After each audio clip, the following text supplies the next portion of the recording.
Happy 4th of July. Yeah. What'd you guys do? Do this to the camera. Okay, we're good. What does that do? I want to make sure you still had them. Oh. Yeah. Yep. I bought the little kitty pack fireworks. Mm-hmm. So. And were the kids satisfied with that? Oh yeah. Yeah. They don't really enjoy the big, earth-shaking things. Oh, really? None of them do? Well, like our neighbors, I told you this, they go to the extreme. And so, we went out and we even scooted down like 2 houses, and because they're shooting them off like 10 feet off our driveway,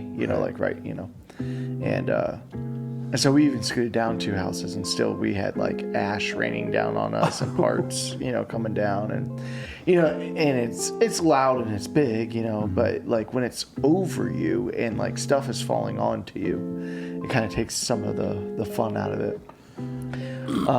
So yeah, they're not big fans of the huge ones, and their favorite thing is to like help me light it and then run, and so we get the little fountains, the safe little ones, and so yeah, we light it and run back 20 feet and watch it.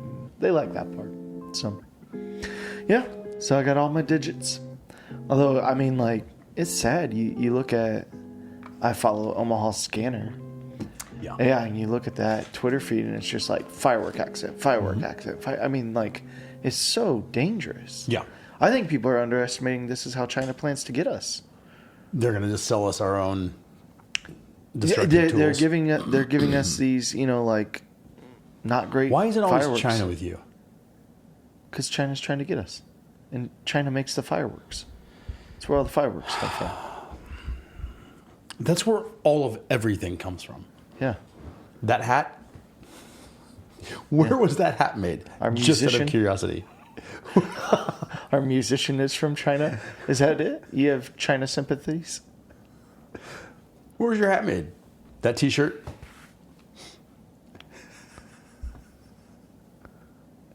Taiwan. Who is trying to be independent, but China's, once again, overtaking them. It's actually Bangladesh. Was it? Like, really? Bangladesh. Wow. Yeah. I didn't even, Maybe they're coming for us. Yeah. Maybe.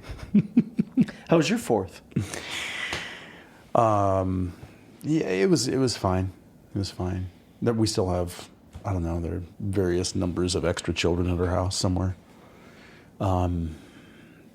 And Did you guys do fireworks? very few. I guess Sarah went to a stand and bought some. I didn't know what she got. And so Kayla and her friends and Cameron were taking turns. Not a lot. You weren't supervising? I was Did I say I wasn't supervising? Well, you acted like you had no idea what was happening. I just... No, I mean, she bought the fireworks, so I didn't have any oversight into that. Oh, okay. But yes, I was very closely supervising. Okay. Yeah. And the neighbors across the street, they blew off some pretty good sized ones. If you look in there at the edge of the driveway, you can see all the massive boxes. Yeah. So, yeah, it was all right. I mean, it was pretty crazy out here all weekend long, actually. I bet. Whew. Lake life. Made me long for acreage life. Yeah. Yeah. But here we are. Mm-hmm. Yes, sir. And it seems like summer's winding down, just like that. 4th of July hits, celebrations. It's kind of the midpoint of the summer. I know, but doesn't it feel like it's kind of... Yeah. I don't know. I think the Earth Now is we're spinning faster. We're on the downslope to school. I know. For those of you who believe that the Earth is a globe that spins, I think it might be actually spinning faster. Like the days are going faster, the weeks are going faster than months. Doesn't it feel like that to you? Well, yeah, like time is just speeding up. Once we hit the summer solstice, the day is going faster. That's true. There's less daylight. Maybe that's what it is. Yeah. You know, like you hit that longest day of the year, and then it's a slow decline march to the death of winter. I do hate that part of winter. When, you're like heading home from work and it's already dark. You're going to work, it's dark. Yeah. You're leaving work, it's dark. Yeah. That is dreary. It's cold and the clouds, Everybody gets sick all the the time. gray. Yeah. Something to look forward to.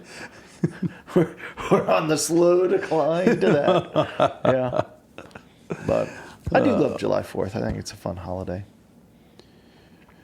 I love watching the History Channel. They do all the good stuff around July 4th.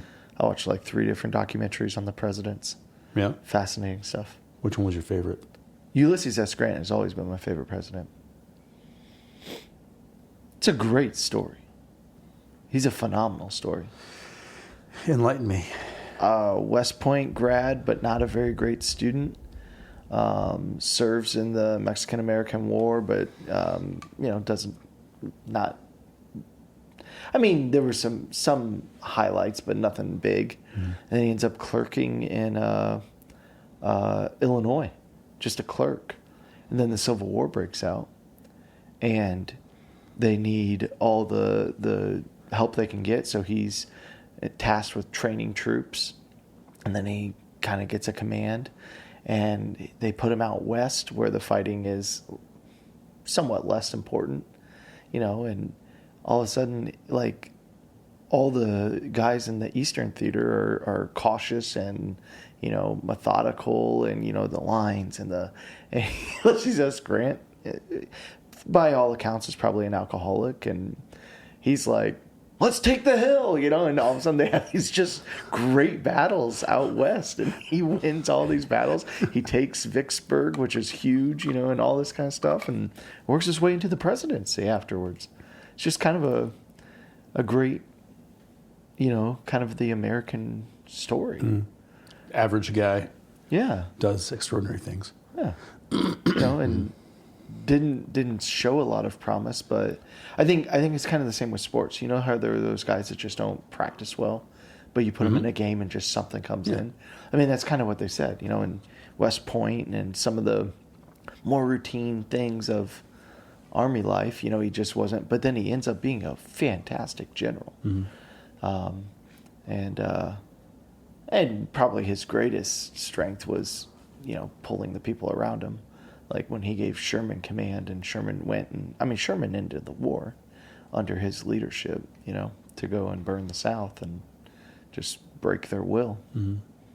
I think so I watched that one. I watched Lincoln. That was fascinating. Really? Lincoln there was a lot about Lincoln I didn't know, and I'm just started the FDR one, but Washington was good. I watched that one. I love history, man. What else did you get accomplished? Yeah. Just watched TV. Well, we've had surprise family all week, so. You're like, you guys just do your thing. Well, it's like, we finally get our house back today, and so I'm not going to watch the show, because, like, Jack Ryan came back out, season 4, and I wanted to watch that, but, like, our guests don't want to watch that, so I'm like, what is something we can all, so. We didn't have the TV on all weekend, and I thought about the contract. I was actually sitting there last night, whatever. Oh, so you're judging me now. Pardon me? That I sat around watching TV? That's what you're saying? Yes. Very much you so. immediately went to that. Well, it's odd to me because we always had the TV on when I was a kid. Always, always, always. And I was thinking, like, maybe I'll put the TV on. Your kids did not have the TV on all weekend. Is that what I said? You said we. Who's we? You and Sarah. On the main floor, there was no TV on. Okay. Cameron, so you guys were all Cameron watching TV separately. No. Not as a family. You're all in your own rooms watching TV. See how I can spin that for you? You can't. Oh, anything can be spun. Cameron was playing game. He played games, all weekend and stuff. American games. Patriotic games. I think these games were not made in America, but yeah. Yeah. Call of Duty. What's he play? Grand Theft Auto. No, he doesn't. He doesn't. No. So Chicago. No, he plays Fortnite. He was actually playing Fortnite with a bunch of Leah's friends, apparently. Okay. And Kayla's like, don't you think that's a little weird, Dad? And I was like, why? And she's like, well, he's 10. You know, why is he playing with Leah's friends? And I'm like, I don't know. I don't even know how he knows Leah's friends. Yeah. And so, yeah, Fortnite, video game. Do you whatever. hop in and play with him? No. You don't play video games with If him? I did, I would never put them down. Have we not talked about this? No. If I picked up a video game controller, that'd be it for me. Yeah. I've had an addiction to video games. You had to wing yourself off. Oh yeah. Yeah. Pac-Man. Miss Pac-Man. You know what it was for me was Pitfall. Okay. This is not going to register to you. No. Pitfall was an Atari game. Okay. Obsessed with that one, and there's like hockey. I really love that hockey game too. Mm-hmm. Yeah, there was just some games that I would obsess over, you know. And if to this day I'd stay up, I wouldn't sleep. Okay. You're making me think about them right now. Yeah. I'm getting kind of. Yeah. So, but I was just thinking to myself, like, if I were to turn the TV on right now, what would I watch? Like, what would we have on at whatever time we were just kind of chilling yesterday? And I just couldn't think of anything. And so, but that was never the case growing up. The TV was always, right? The TV was on. We watch TV in bed right before we go to sleep. That's it. But, yeah, maybe I should have put on some of those. History Channel, you know? Have some history. I learned a lot. Never stop learning. Never. Yeah. Yeah. That's what a man does. That is what a man does. He sits and watches the History Channel about real men. Thinking, oh, I'm glad that's not me. I could never do that. No, I sit and watch him and like, yeah, I would have made that decision too. Yeah. That's Totally. Me. That I would have charged right up that hill. could have been me. Yeah. Oh, Yeah. my.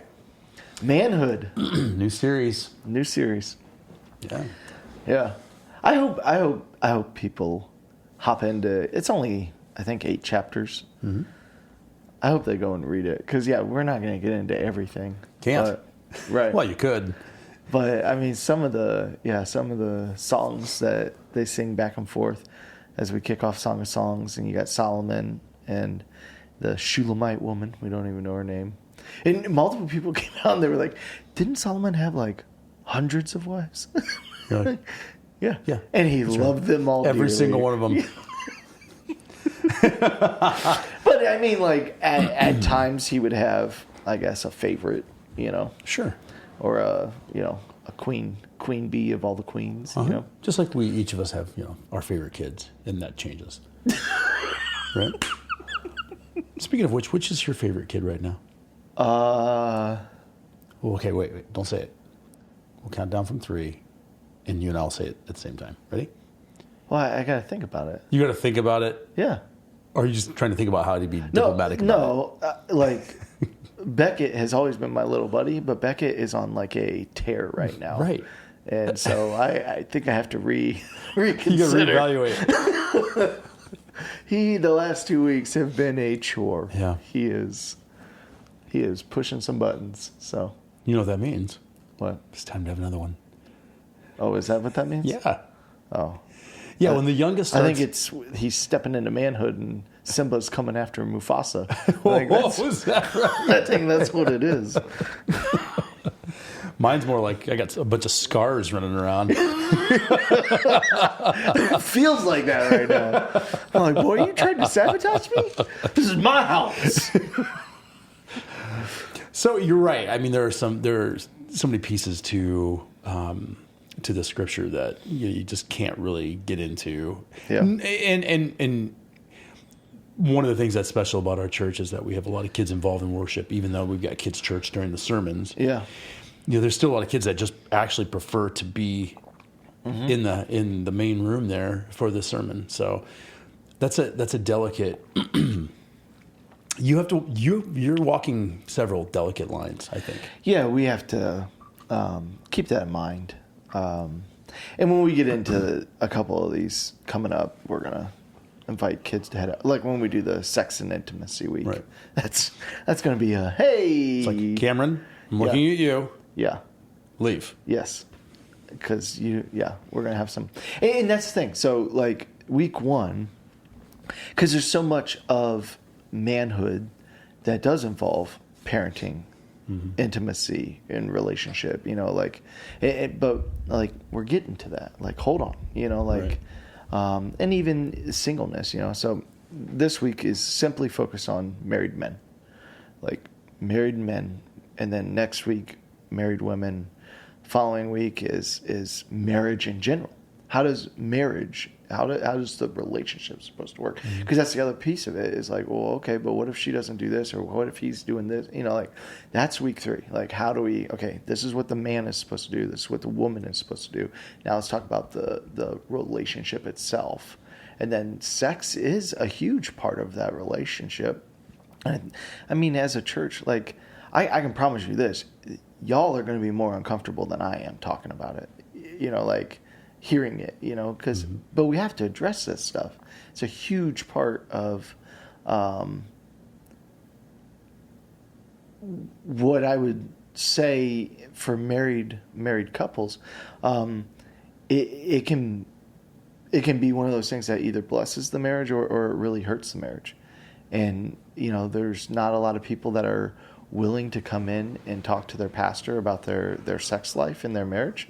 But when counseling happens and I'm in there with, married couples, they're usually in there for something else, but it always comes up that's either an issue or there's some, type of, and so it's like, hey, we got to talk about this, openly, because people aren't always going to seek conversation on these type of topics. So yeah, we got into manhood this week, married men, and it was just neat listening to the reading where she's talking about how she looks at him and the things she thinks about him and the way he's perceived and the way he acts towards her, and then hearing him express his thoughts and emotions towards her, and so then we had to get into like what is a man. And the big thing is we see the two big misunderstandings, big counterfeit, and I borrowed that line, but I love it, that everything God creates, Satan counterfeits, because that's so true. Everything in this world is a counterfeit of what God wanted. And so the two big challenges that we see to manhood today are the confused man, like, well, what is a man? Like, I don't even know how do I define what a man is? How do, and then the toxic man, we see like kind of both extremes. And so, the confused man, I mean, at some point we have to talk about what's going on in the LGBTQ plus, kind of world. And especially with this whole trans, but also this just kind of imploring men to be effeminate, like this is not what men were created for. There is a spectrum of manhood, and I feel bad. I didn't say that until 11 o'clock, and I had that note, but I forgot to get there. That there is a spectrum of manhood. Not all men, and we sit here together as two. Not all men are, boot wearing, spitting, cursing, can fix, anything kind of guy. Like, and that is this stereotype. Every time I've done counseling with someone that's a young man that's wrestling in this area of like, well, I think I might be gay, or I think I might be trans, or something like that. It's always the stereotype of that man that they don't connect to. Right. they're like, well, I don't play sports, and I don't like, being like, talking about all this kind of, macho bravado stuff, and I don't really like the men that do. I don't like being around those guys. I don't like, so I guess I connect more to the ladies, and so I think I am trans, or I think I am gay, and it's always an interesting conversation, like one in particular, he was like, I love cheerleading and I love choir. And so everybody tells me I'm gay and I'm trans. And so I guess I am. And I was like, no, you're not. Like, God makes a spectrum of manhood. The same guys that painted some of the most beautiful paintings and wrote some of the most beautiful poetry and songs are still men, because they did. A man and a woman can write poetry, and it just comes out different because of who we are and our character and who we are. Versus, there are the rough and tough, guys. There are those, like there's the absolute studs, as we're here on July 4th, the absolute studs that are the Navy SEAL types and the, soldier types and the run into the fire types, and we need them and we celebrate them, and that's not something that all of us are called to. Manhood is, and then there's the men that are just in the middle. A good architect, we need those. A good CPA. Good musician. Do we need musicians? We do. But that's and that's the thing. Good musicians, that tug on the heartstrings and can, you're have God-given ability, and there's no doubt that God made you who you are to sing and to be able to play the instruments that you play, and that's part of manhood too. Like, all of it's manhood. Like, you don't have to be one thing. And so this confused man, like we look at the world and we say, well, if I don't fit this one little box, then I must not fit. And so then I'm going to be on this constant search to find my place to fit. And the world is very eager to tell you where that place is. And yet we see that they don't find what they're looking for in it. And I didn't want to get too much into it, but I did want to, whoa, you got a big cricket. Ew, we need a man. Yeah. We need a man, quick. Somebody get that. Don't smush him on your carpet. Stop. You want me to get it? Oh, he's getting away. Oh, you just juiced him all over your carpet. It's okay. It's all right. It's clean. I just want to point out that if I wasn't here, Aaron would have just let that thing go. He had to be a man. He had to be a man while I was here. So. But we...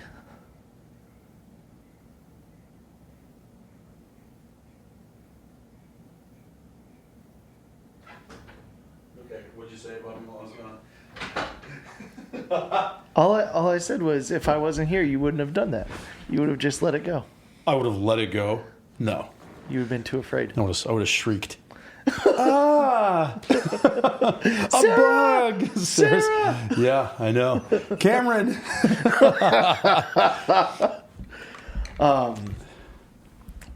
I forget what I was saying. Well, so I guess one of the things that I was thinking about, and I actually talked with a couple of my kids about it this weekend, is, as you're going through middle school, you're going through puberty, and you've got 6th, 7th, and 8th graders all together, and the 6th grader looks at an 8th grader and goes, "That looks like a man," to me. Like, I'm a little kid. There's just a vast difference between, like an 11-year-old and a 14-year-old. Right. There really is. And, cliques and groups and all that starts to form. And you really start to question your place in there. Yeah. Who am I? Where do I belong? Do people like me? What do I need to do in order for people to like me? Right. What do I need to wear? How do I need to, present myself? What do I need to say? What do I need to be involved in? Mm-hmm. And all of those things are just so that you are accepted. Mm-hmm. we have this, and I'm not saying it stops in middle school, but particularly middle school, high school years, you have this profound need to be accepted. Yeah. You want to have friends. You want to have support. You want to feel loved and liked and appreciated and valued. And in some way, get attention. Yeah. You want to be noticed. Right. Yeah. So the unfortunate side of that is that sometimes you'll do things that are not you in order to be accepted. Yeah. And the need or the desire to be part of something or part of a group. Yeah.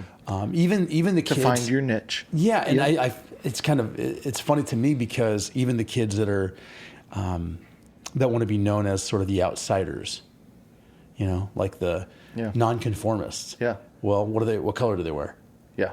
Black. Yeah. They wear black. And they want to find other nonconformists. Right, exactly. To be in a group with. There's a funny little episode of a show that where this kid gets his heart broken because his girlfriend breaks up with him.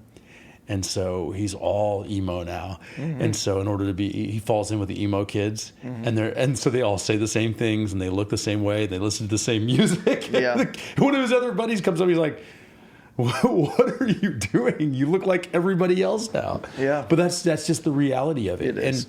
And yeah, most certainly there are groups that are pushed to the forefront, right now to say you're accepted, and so just as you might play a sport or be part of an activity that you may not love or really even feel connected to be accepted, that doesn't stop it there. Like there are behaviors and decisions that you make that are really hard to remove yourself from or separate from at some point in time.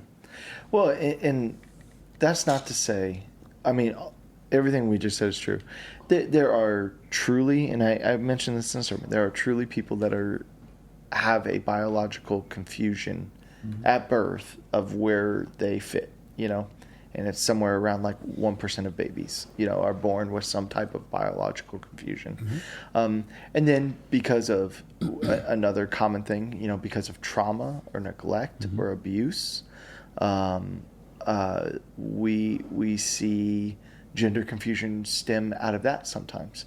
That, sexual abuse victims sometimes struggle with their sexual identity and where they fit into that. So we see that play in. But what we have seen is traditionally those that identify as LGBTQ plus, that in society in the last couple generations, they are somewhere in the 5 to 6% of the population. And without a doubt, you cannot deny, right now, the teenage years, the 12 to 19, are somewhere around 21%. That is, unless there is some absolute anomaly there's just nothing to explain that besides an actual agenda of trying to sway kids into this. Yeah. And then the question is why? Why would we sway kids into this? If your whole purpose in supporting, the Pride Month and all of that is that these kids feel safe, that these kids feel able to, then it should be 6% of people very proudly being who they are. If traditionally that's what we see, because statistically it does not support to say, oh, there was always 20%. They were just afraid to come out. Yeah. The statistics don't show that in any way, shape, or form by the amount that, and we can get way in. They've done massive studies on this. But what we're seeing right now is that there is an agenda that is confusing kids worse. And we have to speak against it because you're not helping these kids, And that's the part of this that I want to point out. There are people with bad intentions out there that are doing this for their own agendas, and it's evil and it's wrong. And then there are people with truly good-hearted intentions, that think they are helping.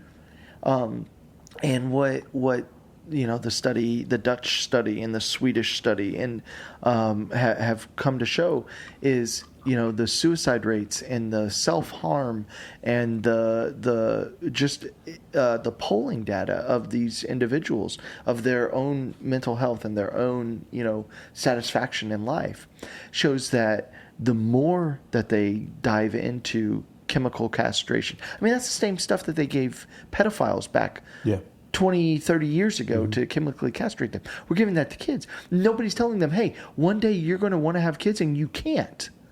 And the mastectomies and the penile inversions, we're doing this on 12-year-olds, and the castrations and the mutilations and the chemical things that they're showing that the kids that are going through these are actually showing worse mental health, worse self-harm, worse. It's we're allowing these kids to be experimented on, and most of the time it's their parents that are the ones pushing for this, not the kid themselves, but they're being told this is what's going to help you, this is what's going to fix you, this is going to fill that void that you're feeling, this is going to help you find your place and be accepted, and it's not. And so we as Christians, we need to understand, because I hate when things get political, where it's like, well, I'm a Republican, so I have to do, because as in anything, we are called to love the person and hate the sin. And the sin is not the person. The sin is the lies that the person is being told. So we hate the lies. Yeah. And we want to love these people, and we want them to find their place, and we want them to find Jesus, and we want them to be at peace with themselves.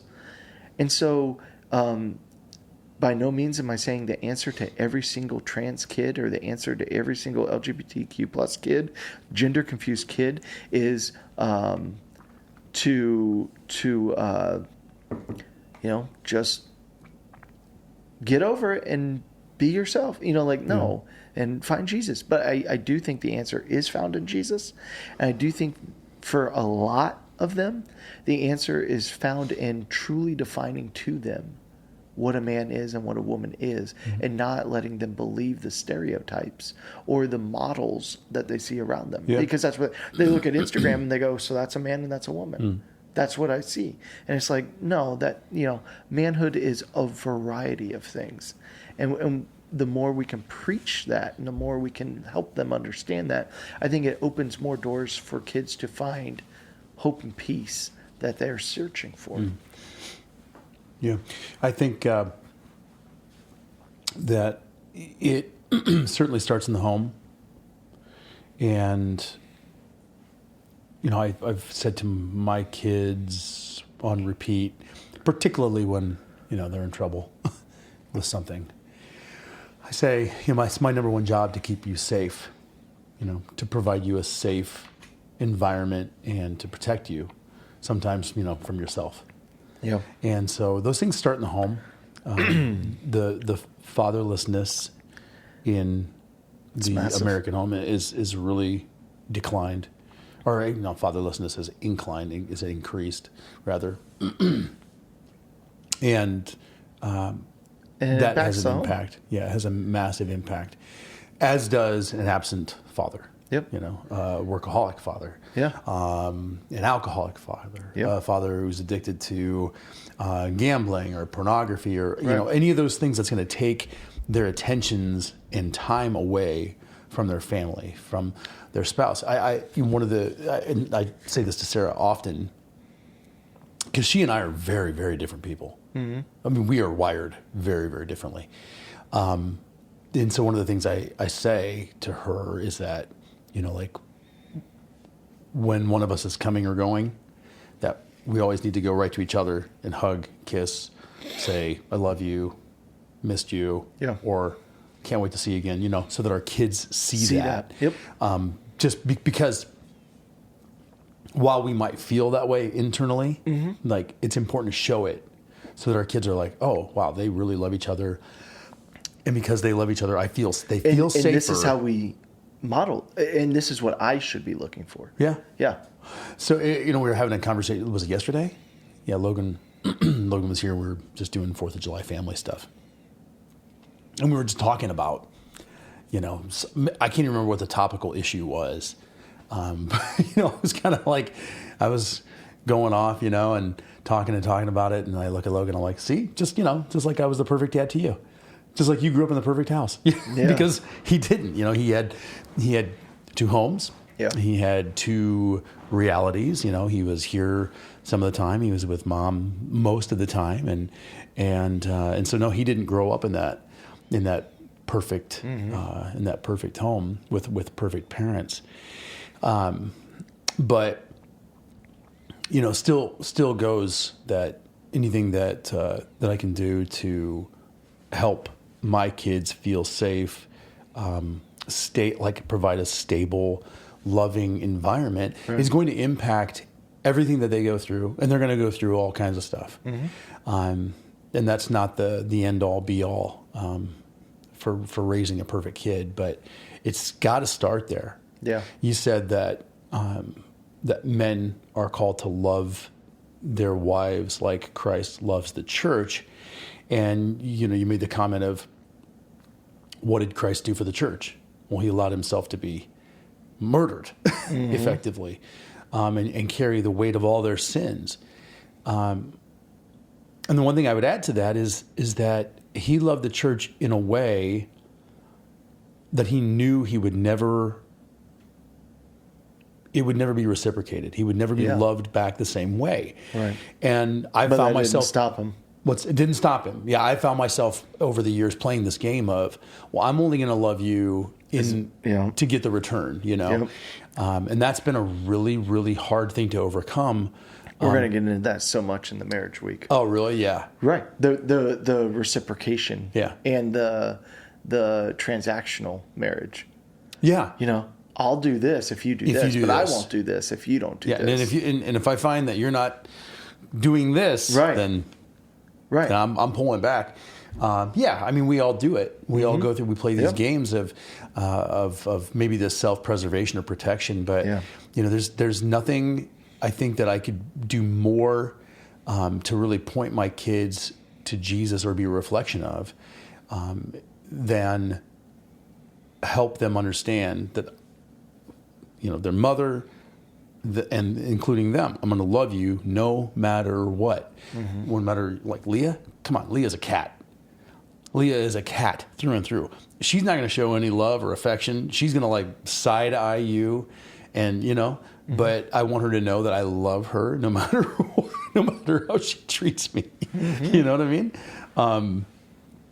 Because I think that it prevents them from having, I want them to have that understanding of what love actually is, so that they know that there's nothing they can do, right or wrong, that's ever going to change the fact that I love them in that way, unconditionally, and I want them to be safe, so that they don't have to go out and try to find a different definition of love and acceptance elsewhere. Right.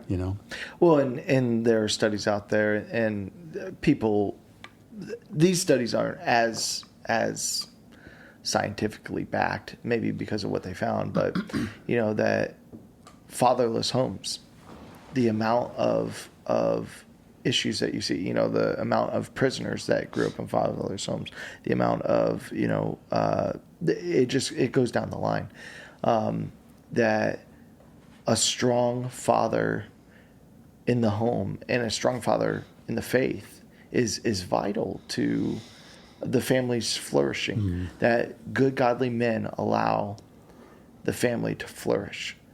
That you can, there were some studies out there about, kids that are in the trans movement and stuff like that, and how many of them grew up in homes without fathers, and how many of them grew up in abusive, homes, and how many of them, their parents struggled with, different things, and you just see that brokenness has a ripple effect. You look at the issues in the Black community, and this is what the Black, church leaders are saying, is, a child born today in the Black community 70 to 75% of them do not have a father at home. And then they look at what they see in some of the struggling black communities, and it's a lack of fatherhood, and you see black men stepping up and taking on, the responsibilities and trying to help in this way, and taking on, the that to fill that void in their own community. And that's fantastic, because what this world needs is good, godly men stepping up and doing what they're called to do. And it allows the family to flourish. And on the flip side is the toxic masculinity. And that's another issue, is that there is this overall stereotype. I mean, you can call it what you want to call it. I don't know who creates it, Hollywood, whatever, society itself. But there's this idea that, the man is the tough, rugged, no emotion, all that kind of stuff. And there's this toxic masculinity out there that is domineering, that is intimidating, that is abusive and bullying and emotionless, and it creates just as much havoc as the confused man. It leaves a sea of wreckage behind it. The people that have grown up, and it's really sad, the men, the boomers, that grow up and they'll tell you today, some of the boomers we have at church, well, my dad never said I love you. My dad never hugged me. My dad never kissed me. My dad came home, he wanted dinner on the table at that second when he got home. Then he would go to the couch. We weren't allowed to bother him. He, and all this kind of stuff. And that's how they grew up. And it impacts them. It does deeply. And it's a challenge, I think, for them to show emotion to their own kids, and it's where good godly men do not step up, women and children suffer. And toxic masculinity is one of those things. When good godly men turn to this chauvinistic, kind of thing, women and children suffer. And it's painful, and it's creates wounds, and it has a ripple effect throughout generations. And so we need to aim at the middle. We need to aim at what is our look at manhood. And what God wants us to do is look at Jesus. Jesus was the perfect man. And we obviously cannot be that, but we are to strive to that. That if we want to be the man that we're supposed to be, that we ought to be reading Jesus, praying to Jesus, modeling Jesus. And Jesus was a lion and a lamb. He had his lion moments, when he walks into the temple and he's flipping tables and he's, whipping and, going Indiana Jones. And he had his moments of calling out evil. He would call out the Pharisees and those that are hurting and abusing. And, and he would call out the wrongs that he saw. He would speak up and he would defend. And he protected, the woman caught in adultery. They're ready to kill her. And Jesus steps in and saves her life. Yeah. He was, women felt safe around him. He was a defender of the vulnerable. Children loved being around him. And he modeled the lion that would defend and protect. Because not everyone out there is supposed to get into a fist fight to show they're a lion. Yeah. But are you willing to stand up and vote the way you should vote to protect things? Are you willing to, as men, are you willing to stand up and tell your wife, no, I think you're wrong? I am not. Right. Sometimes there are men out there that are too afraid to, they're like, well, if it's happening in the house, then that's her. And, she wants the girls to do this and she wants the boys to do this. And no, as the man, you're the leader of your house. Yeah. God called you to be the leader. And so you step in and you speak up. Time? God calls you to be the leader of your house. Thank you. 44 minutes, 40 seconds. Okay, thank you. You're going to have Sarah listen to that? What are you talking about? Yeah. No, this is just for production. Oh, okay. Just I want to make sure. Okay. But God does. Yeah. And we're going to talk about the second part of that, which is, well, what does that mean? A woman doesn't have a say? Nope. But too often, Certainly not. the men step back. They're passive. They're sitting on the couch. They're being lazy. They're not engaging. They're not using their God-given. Because I can tell you this all the time. My wife will come to me and she'll be like, okay, I'm at my wit's end with children. Yeah. I don't know XYZ. what to do next. Mm-hmm. I don't know what, and then I come in with my style, and the two styles together work perfectly. Mm-hmm. My style alone doesn't work. Her style alone doesn't work. Our styles together work. I complement each other. They complement each other, and that's needed. Is men need to step up. They need to do their role. They need to speak up when they need to speak up. But then, there is a part of manhood that, when the Titanic's sinking, it's women and children. Yeah. That we lay down our lives. That we are lions, and that we need to, when I remember, you remember that shooting out in Aurora during the Batman movie, Yeah. Colorado? Yeah. And I remember multiple stories of girlfriends, or even girls that were in the theater saying, this guy jumped on top of me and laid on top of me. And, he died and I didn't, I mean, like, that's our job. That at times we're called to be lions, even to the point of physicality. Yeah. That it's not, and what I kind of got into, because I do hate, there is this like kind of Christian movement of passivity of Christian men. Yeah.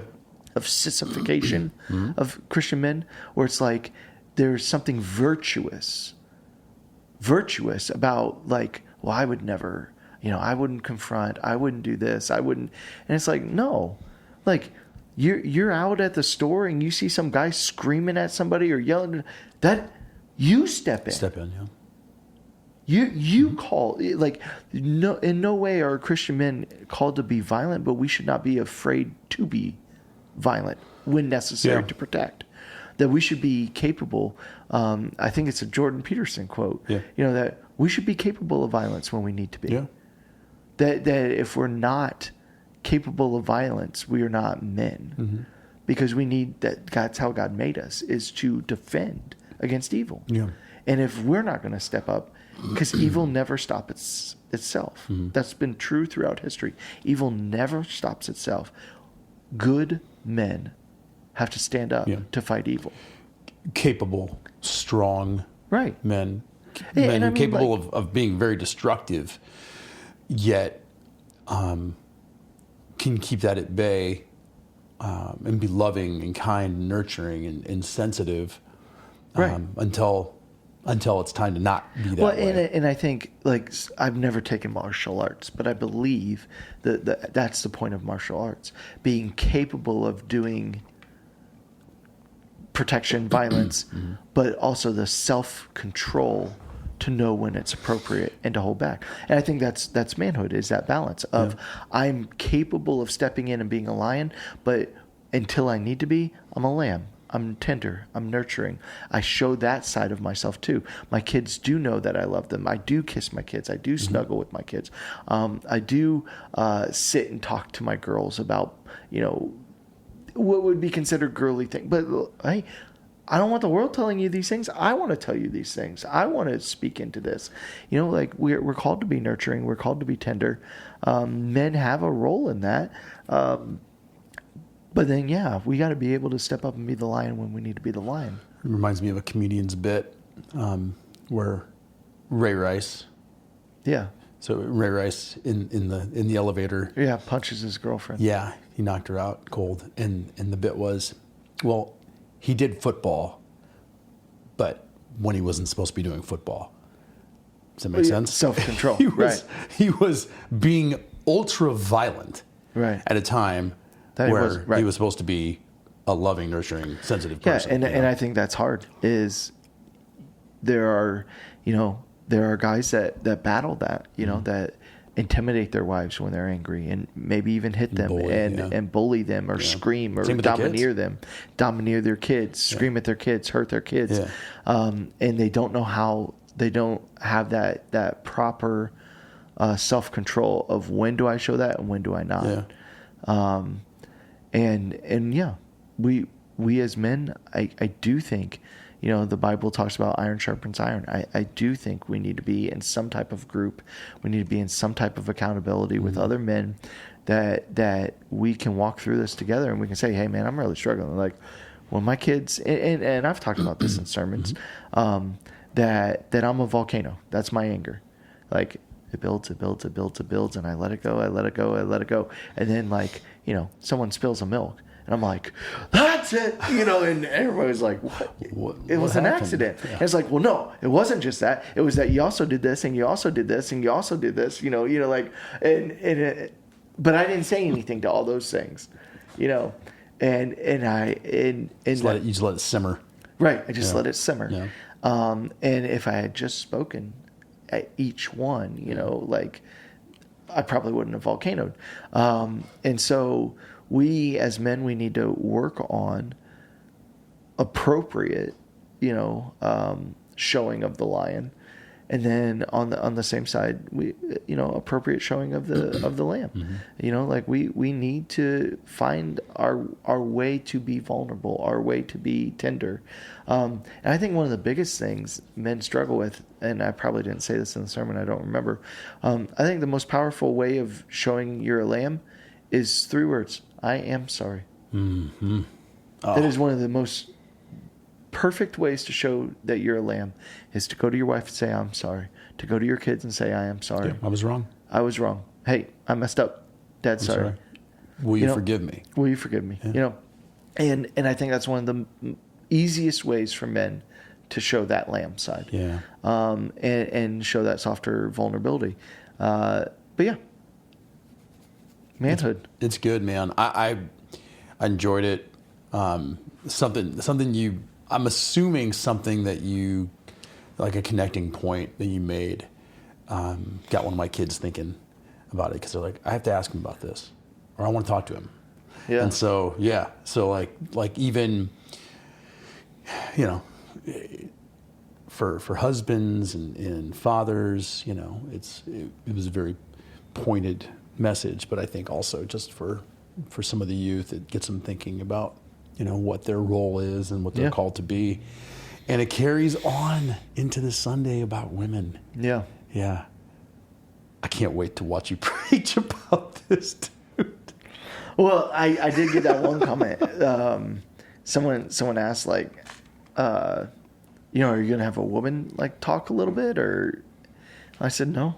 I said, God made women, and I'm just going to say what God says to women. Like, God knows exactly. Yeah. God knows exactly what He wants women point him to the book. Right. Yeah. Because this isn't me standing up going like, this is what women I believe, should do, and you will too. Yeah. No, it's this point him to the book. Going like, from all my experience of being a woman, that's exactly what I did with the men. I didn't sit there and say, hey, this is what I'm so wise as a man, do this. I said, this is what God says men are supposed to be. And that's what I'm going to do next week. This is what God says women are supposed to be. And then this is what God says a marriage is supposed to be. And this is what God says sex and intimacy is supposed to be. And this is what God says for single people and dating. When you're preaching this Sunday, we just randomly but frequently just kind of like rub your rib. Yeah. You cost me a rib, woman. Yeah. Yeah. It'll be good. That's good stuff. It'll be good. What else we have going on? We got some stuff coming up. Got Our City coming up for the youth. Yeah, Our City at the end of the month. You could take some kids and serve around the community. Yeah, I think we have 50 kids now. Wow. So it's closed. Like, you can't sign up. Can't sit here. What an unbelievable week that is. I think it's one of the most powerful things we do for our youth, and to get to them, and I love, because we could take them away for a week. That's hard on middle schoolers. that's a big thing for a lot of middle schoolers. So we want them to be a part of it. Yep. And if it's home and it's here, a lot more of them. But the thing I love about it is that it shows them right here in their own city what's going on. Their needs. It opens their eyes to what's happening right around them because, you know, they sit in their car and they drive around all day and they go to their little places and they don't ever think like, there's all this right around me that's going on. There's homeless people right around me. There's, you know, families that live around me that are going to these food banks because they're barely paying their bills or maybe not. And, you know, someone got hurt and they're, you know, having to go to the food bank and get food and, you know, stuff like that. Because we've had it once or twice where kids have recognized, you know, family of one of their classmates. Yeah. You know, at food banks and stuff like that. And we'll talk about it afterwards and be like, like, this is a reality. You don't have to be on the street to be financially in trouble. Like, you know, stuff like this can happen to anybody, you know. But it's just eye-opening for them to get to see right here in their own community what's going on and open their eyes to the realities of their little cush, you know, Westo lives to say, no, there's a lot of people right here within 10-minute drive of you that are hurting. Yeah. And be aware of that, you know. So, yeah, that's at the end of the month. I'm excited about that. Some building stuff going on. Yeah, the road is started. Yeah. So that's fun. I keep, you know, driving by there. Well, I naturally drive by it every day. Right. It's in between the office and my house. I'm looking out there. What are they doing? And seeing. And so they had two like I don't know, the big one with it. What is that? A backhoe? Yeah. Not a backhoe. Yeah. The big front one. It's on the front. Is that called a backhoe too? As far as I don't know, we need to ask a man. We do. You know that thingy with the scoopy and the wheels? Yeah, it's got the big scoop and it goes like this. Yeah. I call that a backhoe. Yeah. Maybe it's a- they had maybe it's a like front two hoe. of them out there. Right, but it's on the front. So why is it called a backhoe? Maybe it's a front hoe. Yeah, it's a front hoe. Oh. So you got a piggy back and you got a piggy front. Clearly, we need to watch some Bob the Builder or something and learn all these tractors, you know? Yeah, we do. All these construction tractors. Construction tractors. Yeah, we are so manly. It's fun seeing that happen. You know, the building design is getting closer and closer. Still have like, I think 2 pieces to figure out here, you know, with the building. What the worship area, like the front's going to look like. What do you call that? Just like kind of the backdrop or whatever of the stage area. We still got to figure all that out. And, but, you know, the building itself, you know, is looking good. And so that's fun. And, and then we're spending a lot of time right now looking at the fall and the things that we're rolling out. Got some fun stuff coming. Got a park day on our anniversary and a golf tournament. And, yeah. And we know fall's right around the corner. It's coming. We're on the downslope. That's right. The downslope to darkness. Well, thanks for kicking this series off. Yeah. And I think it's going to be a fun one. I think People it's are wondering what songs you're picking for this next week. I've a lot of Barry White. Ooh, don't need to Can't tease. get enough of your love, baby. What about a little Marvin Gaye? Why not? Yeah. Yeah, all those. When I don't I want to spoil get it. that feeling. Yeah. It's gonna give everybody the creeps. Yeah. I'll be out there. Can Sundays. you do Barry White? Can I do Barry White? Yeah. Come on. Do it. Yeah. No, I can't. I'm gonna have Tyler lead those. Yeah. His voice is higher than mine. Yeah. Well, thanks for the time today, and thanks for this series, and for your boldness and your leadership in leading this church, constantly teaching us and challenging us. I think this series is going to spark as many conversations. You know? I hope so. Yeah. I hope so. Thankful for you. Thank you. All right. God bless you guys.